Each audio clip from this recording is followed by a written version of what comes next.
The Chicago Bulls may be a play-in team, but they randomly became one of the hottest teams in the NBA out of nowhere. Josh Giddey and Coby White are playing with so much synergy, and it's not like the Bulls are doing what they're doing against nobodies. They went out west, they dominated both the Lakers and the Nuggets in a row. They also beat Sacramento in what should have been a tricky game. I mean, my Cavs just lost in Sacramento. And then they also beat the Jazz, Brooklyn, Indiana, and both the Heat and Magic on their trip to Florida. The Bulls really are clicking on all cylinders right now, and they are a team that nobody wants to see in April, and I'm going to talk all about it. But before I get into everything, I want to introduce you guys to the WonderFan app. I know if you guys watch my channel consistently, you've been seeing me promote this app a lot, but I for real just want to put you guys on because WonderFan is breaking the sports world. It is an app that is free to download on the App Store that basically pays you just for being a fan, which I'm assuming is what majority of you guys already are.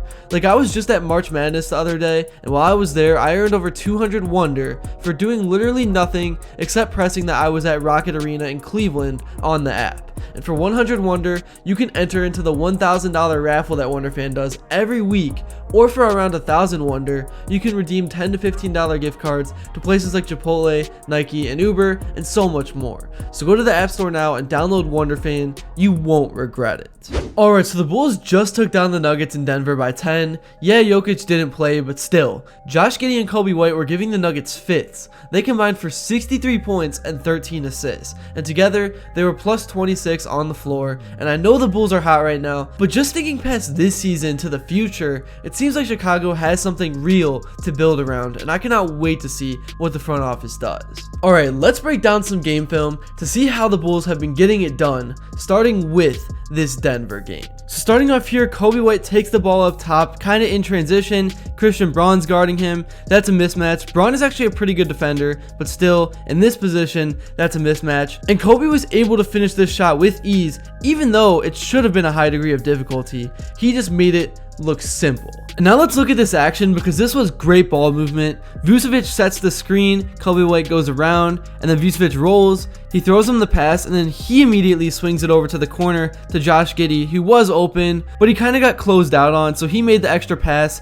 He turned a good shot into a great shot, and honestly, Coby White was open up top too. Could have swung it again, but nonetheless, the three was knocked down. This is peak offense, and this is what we've been seeing from the Bulls over the last week. I know Kenny Beecham has to be ecstatic. Here Buzelis starts with the ball up top. Michael Porter Jr. is guarding him. He kind of looks like he's going to pass, but then he drives in, crosses over, gets right by MPJ, and is able to finish the layup. I'm not sure what the defensive plan here was from the Nuggets. I know MPJ's not like a terrible defender, but man, he just let him walk right by him to get this layup. Shout out to Buzelis for taking this one by himself. And then here, I apologize for this camera view. I guess it's kind of cool, but there was like an ad going on. But Kevin Huerter wraps around the screen, and the Nuggets defense definitely comes up and penetrates. He's kind of getting double teamed at this point, so he stays patient and he waits for Vucevic to get position, and when he does, he throws it into him, simple bounce pass, and he is able to finish with ease right over Michael Porter Jr. because of the size mismatch that the Bulls created on this possession. Now here we get Zach Collins down low, but he doesn't force anything.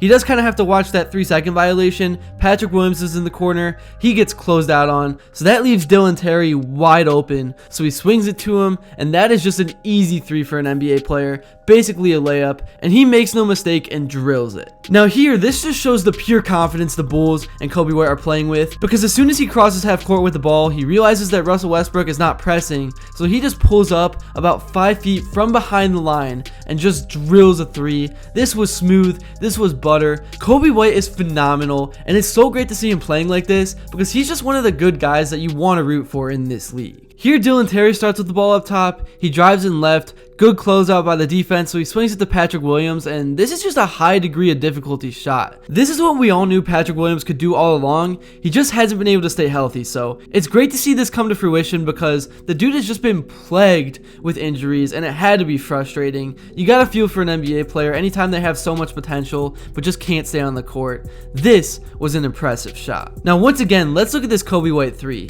He dribbles up court, past the half court line. Russell Westbrook doesn't really step up. I mean, this isn't bad bad defense, but he does kind of sag. He doesn't give Coby White the respect for how he's playing right now. Coby White just steps up, knocks down yet another three. This is some Curry type of stuff because there's not many players in the league that just dribble down without even looking to pass and just knock down a three like this consistently, like Coby White has been doing. But hey, shout out to him. He's on fire right now, and he is helping lead this team to new heights that nobody thought the Bulls could get to, because I thought their season was kind of dead in the rights, but all of a sudden he has revived it. And I think when the Bulls get to the play-in tournament, they're going to be feared by a lot of teams. Nobody's going to want to see them actually get to the 7-game series, especially my Cavs. I do not want the Cavs to play them right now. I would rather play any of the other play-in teams. And now late in the second quarter, the defense is finally fully aware that Coby White is having an on night. He's on fire. So the defense gives him the attention that he deserves, and because of that, he's able to create for other teammates. He rises up and leaves his feet for what normally would be a jump shot, but instead he swings it over and creates the wide open driving layup. This is great ball movement. This is very unselfish play. This is something that Bulls fans have not really seen in a long time. And even Josh Giddey was wide open if they swung it out again, but you don't want to be Ben Simmons. You don't want to pass up a wide open layup. And why not again show another Coby White three? Buzelis starts with the ball, swings it to White, and at the left side of the top of the key, he just calmly knocks down yet another three. He's shooting the ball with so much confidence. Great stuff. Now on the other side of the break, I mean, what even is this defense? Just your simple screen and roll, but DeAndre Jordan did not help at all. Wide open layup. This is as easy as it gets at the NBA level, almost to an embarrassing level. And then let's look at some Vucevic action, because this was such a throwback to his Orlando Magic days. He posts up, he establishes his size, he turns around and gets the easy layup. And then with the Bulls down by 4, a big momentum changing play happened when Josh Giddey drove down in transition and swung it to the wing to Coby White, who did a pump fake, went left, and knocked down yet another tough three to continue his red hot night to get the Bulls to within 1. Looking at the final stats from this game, Coby White played 39 minutes, already talked about him a lot. He had 37, 3, and 4. He also had 2 steals and a block and was 11 of 22 from the field and 5 of 10 from 3, so 50% both ways. And then he himself was plus 16. Kevin Huerter logged 36 minutes. He had 9 points with 1 rebound, 6 assists, and 2 steals. He was plus 8 on 4 for 11 shooting. Buzelis had a solid 10 points in 23 minutes. He had 2 blocks. That was huge. And Vucevic had 13, 8, 2, and 2, but he was in the negatives in terms of plus minus. And then Josh Giddey had 26, 7, and 9, another near triple double. He has been playing with so much confidence. He's almost broken onto the scene. He is becoming a mini star before our very eyes, and he was 8 of 11 from the field, 8 of 10 from the free throw line, 2 of 3 from behind the arc. Super efficient. In terms of the bench, both Jalen Smith and Dylan Terry both had 14 points. They both were pretty efficient from the field, and just the Bulls as a team, they did not turn the ball over much at all. The starting lineup only had 6 and the bench only had 4, combining for 10. They will take that every night. So yeah, this was a dominating win for the Bulls. I think it was a statement. So was the Lakers game, but I'm gonna stop yapping. That's really all I got for this video. Thank you all so much if you made it to this point, and if you enjoyed and haven't yet, please be sure to drop a like and subscribe, because your support truly does mean the world. And also, let me know what you'd like to see next, and until then, I will see you all later.